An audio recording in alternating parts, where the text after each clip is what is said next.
लटवा news के studio से नवीनतम अपडेट।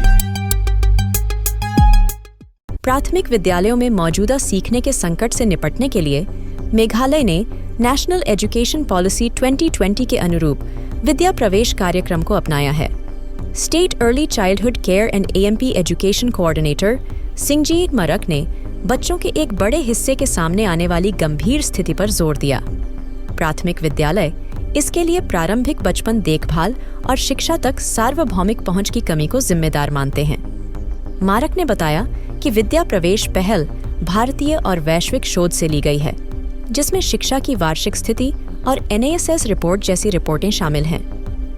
राष्ट्रीय शिक्षा नीति प्रीस्कूल से प्रारंभिक प्राथमिक ग्रेड तक सीखने की निरंतरता की वकालत करती है, विशेष रूप से 3 से 8 साल की उम्र के मूलभूत चरण पर ध्यान केंद्रित करती है। नीति का लक्ष्य 2030 तक गुणवत्तापूर्ण प्रारंभिक बचपन के विकास, देखभाल और शिक्षा का सार्वभौमिक प्रावधान करना है। सीखने के संकट को दूर करने के लिए नीति कक्षा 1 में प्रवेश करने वाले बच्चों के लिए एक स्कूल तत्परता कार्यक्रम की सिफारिश करती है, जिसे बाल वाटिका के नाम से जाना जाता है। राष्ट्रीय शैक्षिक अनुसंधान और प्रशिक्षण परिषद NCERT ने पहली कक्षा के छात्रों के लिए 3 महीने का खेल आधारित स्कूल तैयारी मॉड्यूल विद्या प्रवेश विकसित किया है।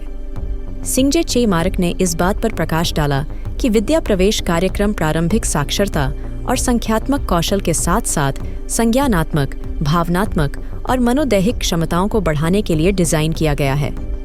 मेघालय ने इस मॉड्यूल को लागू करने, इसे स्थानीय भाषाओं, खासी और गारो में अनुवाद करने और शिक्षकों को प्रशिक्षण प्रदान करने में अग्रणी भूमिका निभाई है।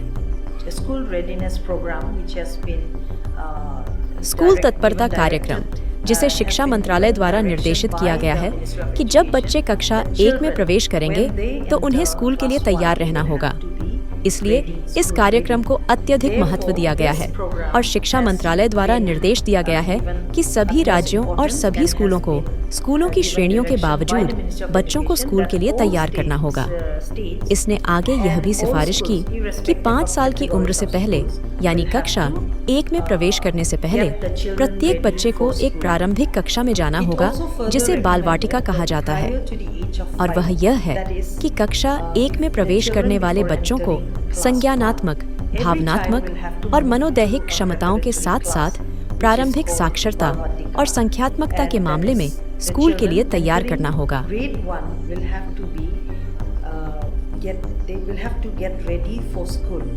In terms of cognitive, affective and psychomotor abilities and also in early literacy and numeracy.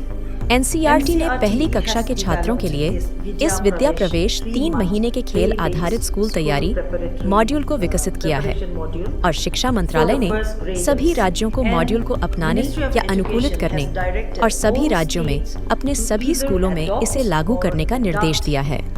तो यह निर्देश शिक्षा मंत्रालय द्वारा दिया गया है और भारत देश में हमारे अपने राज्यों ने इस विद्या प्रावधान मॉड्यूल को लागू किया है। मेघालय राज्य ने भी मॉड्यूल को अपनाया है और इसे स्थानीय भाषाओं HSI और गैरो में अनुवादित किया है और शिक्षकों को प्रशिक्षित करने के लिए मास्टर ट्रेनरों को प्रशिक्षण प्रदान किया है ताकि वे इस कार्यक्रम को अपने स्कूलों में लागू कर सकें। विद्या प्रांत की 3 अलग अलग विशेषताएं हैं। प्रावधान की अवधि केवल 3 माह के लिए है और इसे कक्षाओं में लागू किया जाए सप्ताह में 5 दिन, दिन में 4 घंटे। इसलिए यह विशेष रूप से केवल पहली कक्षा के विद्यार्थियों के लिए 3 महीने के लिए है।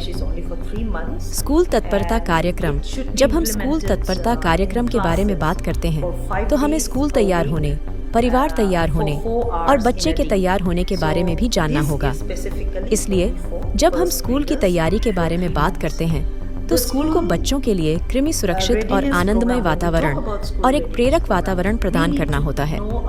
जब बच्चों को प्रयोग के लिए, अन्वेषण के लिए कार्यक्रम या अवसर प्रदान किए जाते हैं तो बाल विकास के सभी क्षेत्रों में विकास न केवल शारीरिक विकास में होगा, बल्कि मोटर कौशल विकास, संवेदी मोटर कौशल विकास, ठीक मोटर कौशल विकास और सभी में भी होगा। विकास के अन्य क्षेत्र भी हो सकते हैं। इसलिए यदि हम प्रदान करते हैं, यदि स्कूल एक प्रेरक वातावरण प्रदान करते हैं,